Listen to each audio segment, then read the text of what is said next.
ఏవండి I dream ప్రేక్షకులందరికీ కూడా నూతన సంవత్సర శుభాకాంక్షలు తెలియజేస్తూ ఈ 2024 మీ జీవితంలో ఉన్నతమైన ఆశయాలు తీసుకురావాలని కోరుకుంటూ ఏవండి ఈరోజు చూసామమ్మా కరోనా తర్వాత 2023లో చాలామంది ఆర్థికంగా స్థిరపడ్డారు. 2024 కూడా మన దేశం బాగుండాలి, తెలుగువారు బాగుండాలి, ఆ భగవంతుని ఆశీస్సులు ఉండాలి.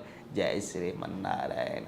సర్వే జన సుఖిన భవంతు. సర్వజనులు బాగుండాలమ్మా. అందరికీ నూతన సంవత్సర శుభాకాంక్షలు. అయిపోయా. జై శ్రీమన్నారాయణ.